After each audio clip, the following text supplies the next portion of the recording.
the first time in 9 years, Indian Prime Minister Narendra Modi will be on a state visit to the United States. President Joe Biden will host Prime Minister Modi at the White House. It is the highest ranked visit according to diplomatic protocol. What does the visit entail? What are the expectations? And what does it mean for the relationship between the two sides? Hello and welcome to Gravitas Plus. I am Gambhir.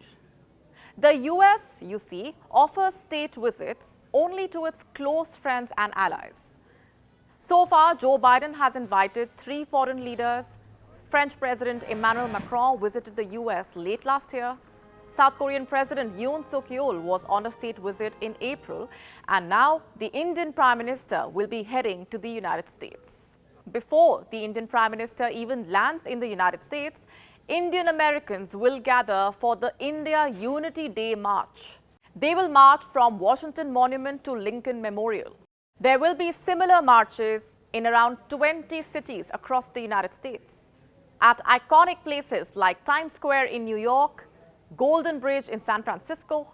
The other cities are Boston, Chicago, Atlanta, Miami, Tampa, Dallas, Houston, Los Angeles, Sacramento, Columbus. The Indian diaspora is very excited. Indian Americans will be there at Andrews Air Force Base to welcome Prime Minister Modi when he lands. Hundreds more will gather at Lafayette Square Park in front of the White House. As Prime Minister Modi arrives at a Washington, D.C. hotel, the Indian diaspora will host cultural events. And at one of the events, there will also be an audio and video display of India's growth and development in the last decade, spanning Kashmir to Kanyakumari and Kutch to Kibithu. President Joe Biden and First Lady Jill Biden will welcome the Indian Prime Minister with a 21-gun salute. There will also be a ritzy state dinner. The White House has already started sending out invitations for the ceremony. Now, this will be a historic moment. The White House has invited a country-specific diaspora in such large numbers for the first time ever. You see, the Biden administration is going out of its way to please Indians. Its invitation to Prime Minister Modi was met with a little resistance by some. National Public Radio's Asma Khalid questioned the decision, for example. She raised questions about India's democratic health, but the White House was quick to clap back. It rejected Khalid's criticism, calling India a vibrant democracy. The US is prioritizing a deeper and stronger partnership with India. This comes as its ties with China continue to worsen. But India and the US do have some issues to discuss. The primary one being their stance on Russia. India has refused to slap sanctions on Russia. It maintains neutrality on the Ukraine war and does not play by the West's rules.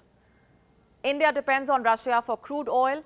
As far as military supplies are concerned, it has bought fighter jets, tanks, nuclear submarines, and an aircraft carrier from Russia in the last 10 years. Now, I want you to take a look at this Reuters report. It says the Biden administration is poised to sign off a deal with India. This would allow American conglomerate General Electric to produce jet engines for Indian military aircraft. India's state-owned Hindustan Aeronautics Limited has shown keen interest in the technology. It wants to use GE F414 engines in Tejas Mk2 light combat aircraft. The deal could be inked and announced during Prime Minister Modi's US state visit. If things go as planned, India will enter a super exclusive club of countries that produce jet engines indigenously. So far, there are only 4 members in this club: the US, the UK, France, and Russia. And India could be the 5th one. You see, it is a win-win situation. India gets its domestic jet engines. Who knows, this could also lead to co-production of other major American weapon systems in India, giving a major boost to Prime Minister Modi's Make in India and Atmanirbhar Bharat projects. And this comes at a critical time, by the way. Tensions are running high between the US and China. Both the superpowers have been trading blame for stalling bilateral talks. China turned down the US offer to talk on the sidelines of the Shangri-La dialogue.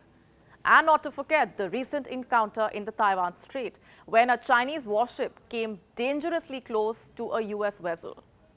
China accuses America of provoking it. Meanwhile, the U.S. is salty over Chinese spy balloons entering the American airspace earlier this year. Amid the Russia-Ukraine war and rising tensions with China, India is a key player for the United States. The U.S. has laid the groundwork. It is all set to welcome the Indian Prime Minister Narendra Modi. And this visit is a crucial milestone in the relationship between the two sides.